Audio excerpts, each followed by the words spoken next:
Hey, howdy. What can we do for you tonight? Hi.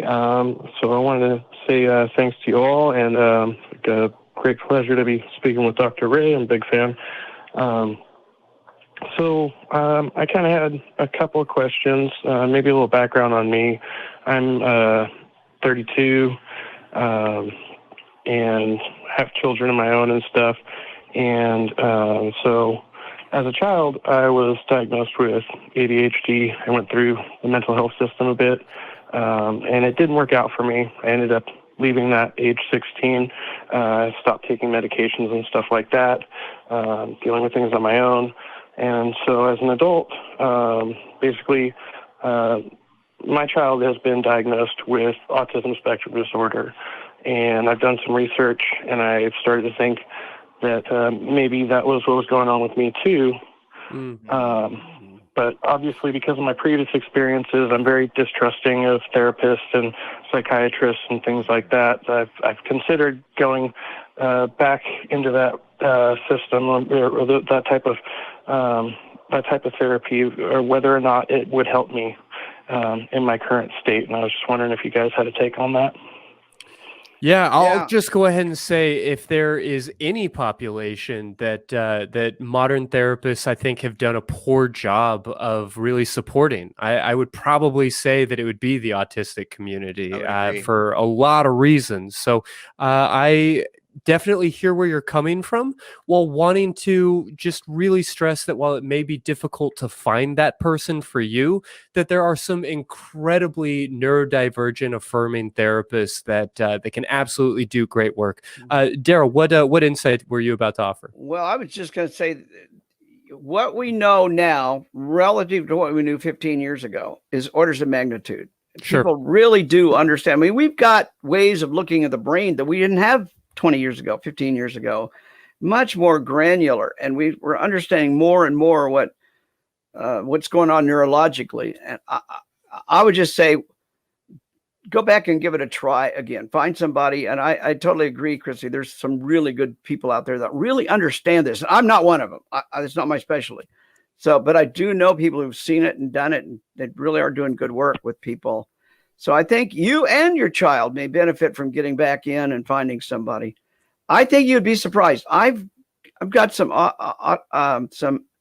people who once would be called Asperger's. Of course, they don't use that term much anymore. And the work that this one psychologist here in town where I live has done with him is like turning him into a new person. He's really been able to thrive in an area he was just struggling with, and quite good professionally now, that in a way that I don't know. I just want to encourage you to reconsider. Mm-hmm. Yeah. Andy, would you have any tips for like how to read through a profile or for how to find that person? No, I agree with Darrel. I mean, I think that, Kevin, I would just advise that, you have fun with a reframe on this, because it's a very fun, curious world to go into now. I think, as opposed to before, and that might be very healing for you to be able to do a hearty Google search and see what's out now as opposed to before. And similar to Darrel, I am not specialized in that, so I can't truly speak to that. I would use the networks. You'll find if there's all sorts of groups now, families that have autistic children, people or them. There's all sorts of groups, and they know where the good therapists are. Or they can help. That's exactly what I was going to say. Okay. More so than with maybe any other, more so than with any other presenting concern. I would say that the autism community has done a great job of organizing, and I would tell you that that's where you should reach out, wherever you're located. If you even just jump on Facebook and just find your local autism groups or whatever else, they're likely going to have some great professionals to recommend. Yeah. And I would encourage you to perhaps even find a clinician that identifies as neurodivergent themselves. I think more and more therapists are beginning to do that.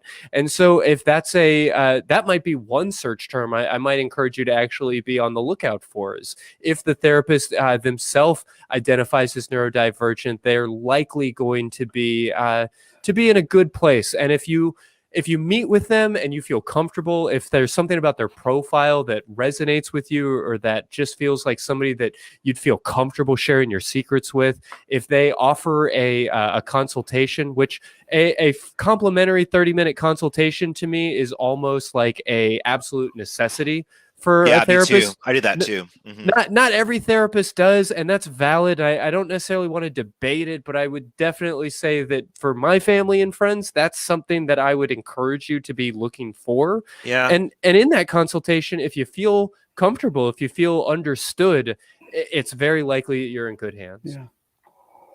Yeah. I think also California you're from California, right, Kevin? Yeah.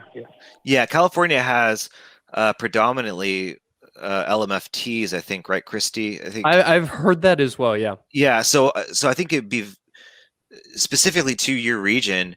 You might get lucky and find someone who specifically works with families, just because that's the license that is the most popular over there in that region.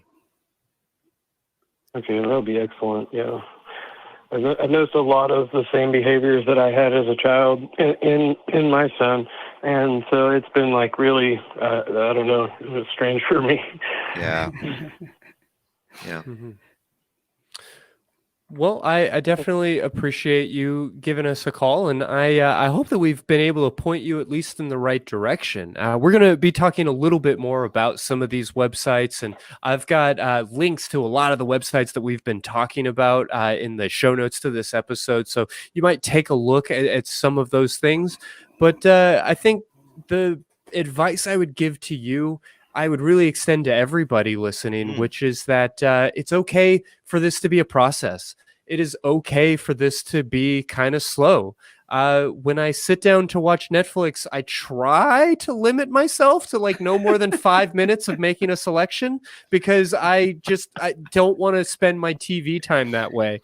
But when it comes to finding a good therapist, you are welcome to send an email to a half dozen and to see who responds in a way that you appreciate. You're welcome to schedule a consultation with 2, 3, 4 people if you want to, and see who you connect with. It is okay to take your time, and don't feel like you need to be locked in just because you had 1 appointment or 2 appointments with somebody. If it doesn't feel right, it's okay to move on. And also to be proud and transparent about how much willpower it takes to go open the door to that. It takes a lot of will, especially if you are in a position in which you're feeling off or you need help. Looking for a therapist is a lot of work. I mean, it's the same. I mean, I never thought about this until now, but it's the same kind of job as finding a job, right? Yeah. So no one wants the job of finding a job. No one wants the job of finding a therapist. It sucks. Right. So I think that no matter who it is, if you're looking for a therapist, just be very proud of the willpower that you have, even embarking on the journey. Right. Well and holding said. that in balance with the mystery of not knowing if you'll ever find someone. It takes a lot of throwing yourself into the abyss. Yeah. Gotcha. So I hope that gives you some place to go. Anything else we might be able to take care of for you real quick? No, I appreciate all you guys' work and taking the time to talk to me, and have a great show. I'll be listening. Hey, thanks so much. Thanks, Kevin.